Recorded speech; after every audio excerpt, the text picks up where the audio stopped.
aku Ayu. Aku dari kelas Ekonomi Syariah A.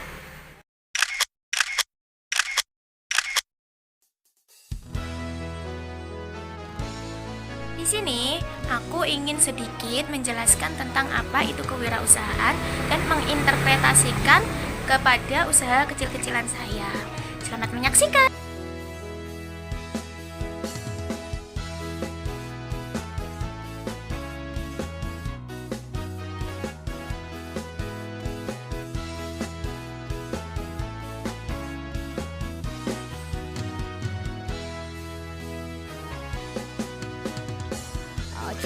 Kalian tahu tidak apa itu kewirausahaan?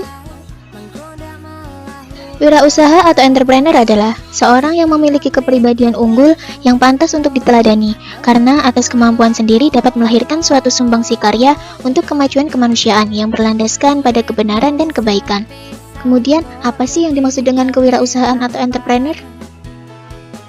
Kewirausahaan atau entrepreneur adalah suatu profesi yang timbul karena interaksi antara ilmu pengetahuan yang dapat diperoleh dari pendidikan formal dengan seni yang hanya dapat digaji dari rangkaian kerja yang diberikan dalam praktik. Lalu, apa saja sih fungsi yang dilakukan seorang wirausaha? Fungsi yang dilakukan oleh seorang wirausaha di sini ada 5 teman-teman. Yang pertama, mengidentifikasi kesempatan. Yang kedua, mengumpulkan sumber daya manusia dan sumber daya lain. Yang ketiga, menarik investasi atau dana dari perorangan atau lembaga keuangan. Yang keempat, melaksanakan proses produksi atau perdagangan. Dan yang terakhir, menanggung resiko. Pertimbangan kegiatan ekonomi dalam bidang ekonomi untuk memiliki bidang usaha itu apa aja sih? Yang pertama, keuntungan yang akan diperoleh. Yang kedua, permintaan konsumen. Yang ketiga, modal keuangan. Yang keempat, risiko yang mungkin terjadi. Yang kelima, jumlah tenaga kerja. Yang keenam, bahan dan bahan mentah. Yang ketujuh, kemampuan mengelola. Yang kedelapan, persaingan. Yang kesembilan, peralatan dan fasilitas produksi. Yang kesepuluh, prospek usaha di masa yang akan datang. Yang ke-11, peraturan pemerintah dan pemasaran. Dan yang terakhir, transportasi. Selanjutnya, ciri dan cara wirausaha yang tangguh itu harus seperti apa sih? Yang pertama, berpikir dan bertindak secara strategis dan adaptif. Yang kedua, selalu berusaha untuk mendapatkan keuntungan. Yang ketiga, berusaha mengenal dan mengendalikan kekuatan dan kelemahan. Dan yang terakhir, selalu berusaha meningkatkan kemampuan dan ketangguhan perusahaan. Lalu, hal pokok yang harus dimiliki oleh seorang wirausahawan agar perusahaan dapat berjalan dengan langgeng dan berhasil itu harus bagaimana? Nah, yang pertama itu harus memiliki modal. Seorang wirausahawan untuk melakukan kegiatan harus didukung dengan sejumlah modal. Dalam pengertian ekonomi, yang dimaksud dengan modal adalah semua barang hasil produksi yang digunakan untuk menghasilkan barang-barang atau jasa-jasa lebih lanjut. Barang modal mencangkup semua sarana maupun prasarana yang dipergunakan untuk proses produksi. Yang kedua, memiliki kemampuan. Jadi, seorang wirausahawan yang baik itu harus memiliki kemampuan untuk menemukan peluang dan mengevaluasi peluang-peluang yang ada, termasuk mengumpulkan sumber-sumber daya yang digunakan serta dapat bertindak secara efektif dan efisien untuk mempengaruhi keuntungan dari peluang-peluang tersebut. Yang ketiga, memiliki jiwa kepemimpinan. Wirausaha adalah pemimpin yang mengorganisasi sumber daya yang diperlukan. Di samping itu, harus juga mempunyai sifat kepemimpinan dalam pelaksanaan kegiatan sehari-hari. Yang keempat, berani mengambil resiko. Berani mengambil resiko yang telah diperhitungkan sebelumnya, sehingga wirausahawan juga harus mampu merencanakan atau mengambil keputusan-keputusan yang tepat untuk perusahaan agar dapat dicapai tujuan akhir yang berguna. Yang kelima, mampu membuat rencana bisnis. Mampu merencanakan kegiatan-kegiatan bisnis dan dapat mengelola waktu dengan efektif sehingga dapat mengembangkan usahanya. Jadi, seorang wirausahawan yang baik itu harus mampu membuat rencana bisnis sehingga dapat mengembangkan usahanya untuk jadi yang lebih baik. Yang terakhir yaitu dapat bekerja sama. Seorang wirausaha harus mampu bekerja sama dalam keadaan apapun, mengantisipasi setiap perubahan, dan tanpa ragu-ragu mengambil keputusan yang tepat. Selanjutnya, bidang usaha kegiatan wirausaha. Nah, di sini bidang usaha kegiatan wirausaha ada 2 ya teman-teman. Yang pertama yaitu bidang usaha formal, adalah kegiatan usaha yang secara resmi telah terdaftar pada pemerintahan, yaitu seluruh kegiatan usaha yang telah memiliki badan hukum, seperti PT, CV, FA, atau koperasi. Yang kedua yaitu bidang usaha informal, merupakan kegiatan usaha yang tidak menentu jangka waktunya, tidak terdaftar secara resmi. Contohnya itu seperti pedagang kaki lima, pedagang eceran, pedagang asongan, dan usaha lain yang bermodal sangat kecil.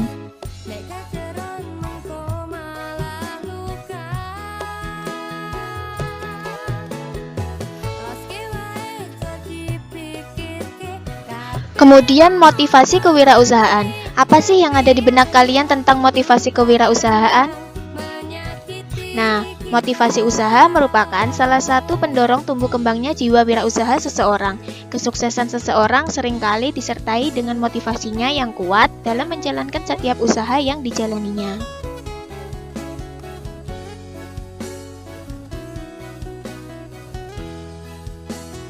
Selanjutnya, dalam kondisi lingkungan, faktor yang mempengaruhi motivasi usaha itu apa aja sih? Nah, yang pertama di sini sistem hukum, yang kedua industri, dan yang terakhir pasar modal dan kondisi ekonomi nasional.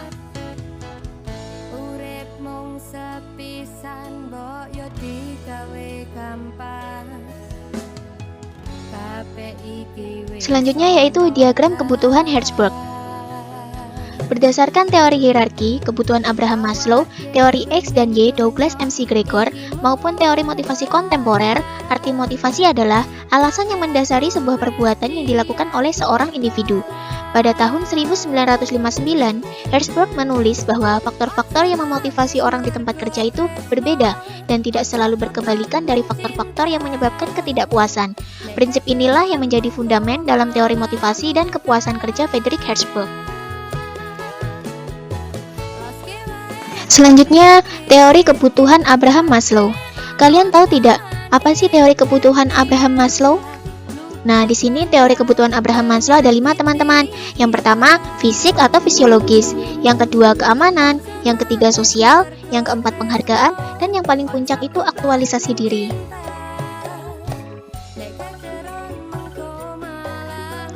Teori X dan teori Y. Apa sih yang ada di pikiran kalian tentang teori X dan teori Y? Lalu, perbandingan antara teori X dan teori Y itu apa sih dan bagaimana sih? Nah, di sini yang pertama, pengertian dari teori X adalah karyawan yang bekerja pada suatu perusahaan secara alami tidak termotivasi dan tidak suka bekerja. Sedangkan pada teori Y adalah karyawan yang bekerja pada suatu perusahaan menyenangi pekerjaannya, termotivasi, kreatif, bekerja penuh dengan tanggung jawab, dan senang untuk menerima tantangan. Lalu, perbandingan antara teori X dan Y itu apa sih? Teori X itu menganggap bahwa karyawannya tidak suka terhadap pekerjaan dan tidak ingin adanya tanggung jawab. Sedangkan pada teori Y, karyawannya bekerja dengan motivasi dari dirinya sendiri dan mempunyai tanggung jawab atas pekerjaan yang dilakukannya. Risiko bisnis. Pasti dalam mendirikan suatu bisnis mempunyai risiko ya teman-teman. Nah, di sini teman-teman tahu tidak apa sih definisi dari risiko bisnis? Nah, definisi risiko dapat diartikan sebagai adanya konsekuensi yang muncul sebagai dampak adanya ketidakpastian sehingga memunculkan dampak yang merugikan bagi pelaku usaha. Selanjutnya, motivasi mengambil risiko yaitu keinginan mendapat tingkat keuntungan atau pengembalian yang sepadan dengan pengorbanan yang dikeluarkannya terlebih dahulu.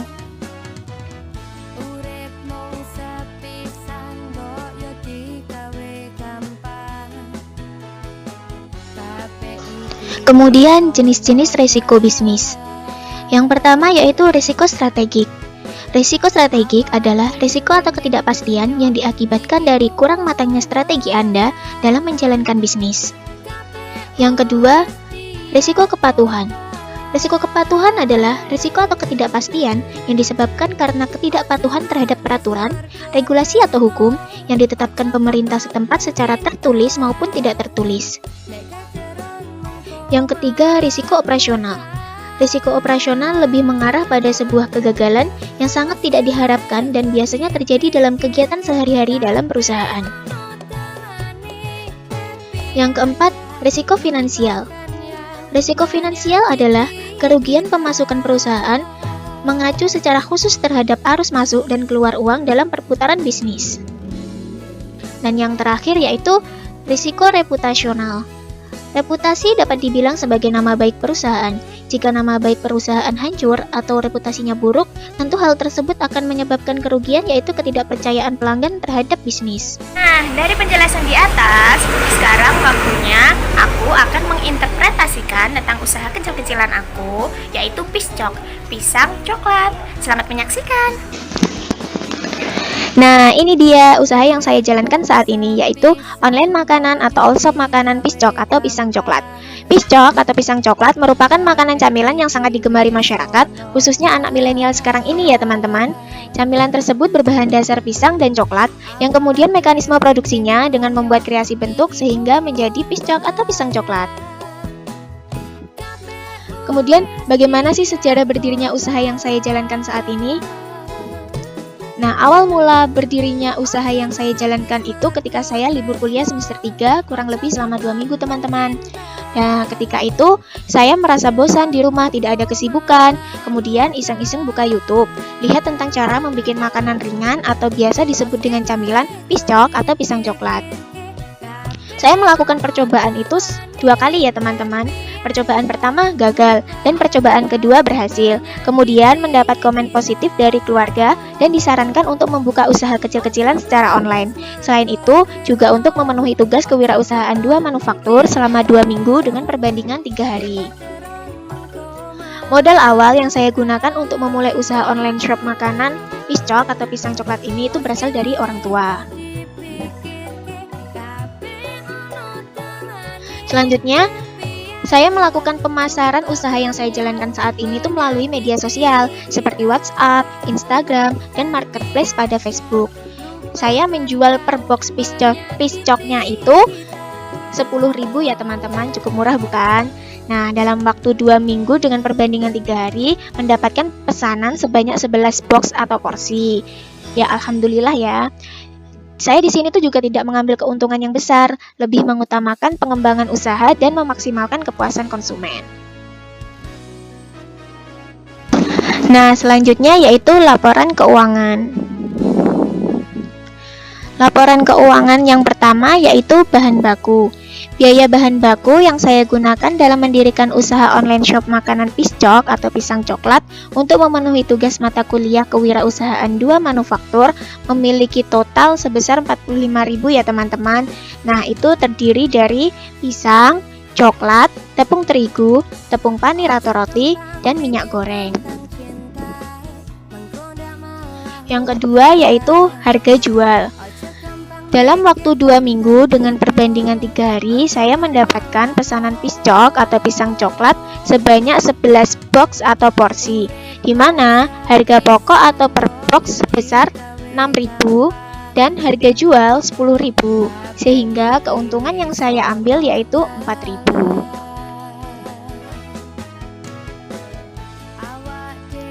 Yang ketiga yaitu operasional. Total biaya operasional yang saya keluarkan dalam online shop makanan Piscok atau pisang coklat dalam waktu 3 hari yaitu sebesar 22.000, di mana rinciannya yaitu pulsa, gas, transport atau ongkir.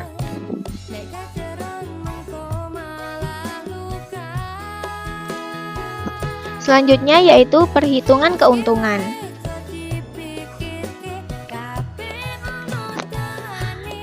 Nah, perhitungan keuntungannya di sini selama 3 hari yaitu harga jual 10.000 per box dikali 11 box sama dengan 110.000. Kemudian harga beli bahan baku sebesar 45.000, operasional sebesar 22.000. Jadi keuntungan yang didapat Untuk laba kotornya yaitu harga jual dikurangi harga beli bahan baku, yaitu sebesar 110.000 dikurangi 45.000, hasil akhirnya 65.000.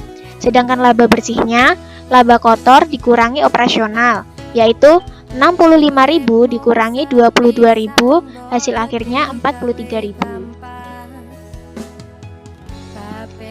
Yang selanjutnya yaitu laporan keuangan periode April 2020. Nah ini, jadi pendapatan kotor yang saya peroleh itu 65.000. Biaya operasional berupa pulsa, gas, transport atau ongkir, dan itu semua total biayanya sebesar 22.000. Dan laba bersih yang saya dapat yaitu 43.000.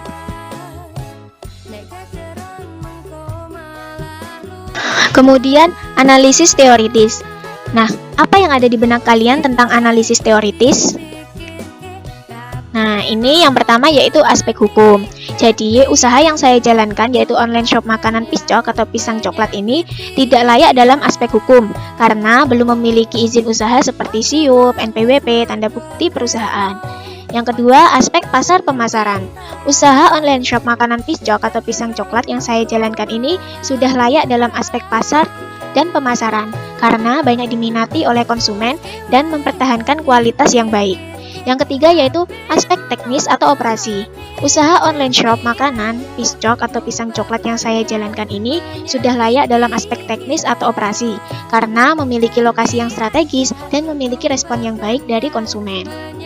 Yang keempat yaitu aspek manajemen dan organisasi. Usaha online shop makanan piscok atau pisang coklat memiliki rencana kerja yang dikerjakan meliputi jenis usaha, waktu pengiriman, tenaga kerja, anggaran. Online shop makanan yang saya jalankan buka pada saat libur kampus, jam operasional pukul 8 sampai dengan 4 sore. Struktur organisasi meliputi mempromosikan usaha melalui media sosial, memberikan pelayanan yang baik terhadap konsumen. Analisis SWOT. Nah, yang pertama itu ada strength atau kekuatan, yaitu sudah banyak masyarakat khususnya daerah Ngawi yang mengetahui tentang usaha apa yang saya jalankan, harga relatif standar, lokasi strategis, terdapat jasa antar gratis ongkir daerah Ngawi kota. Yang kedua yaitu kelemahan.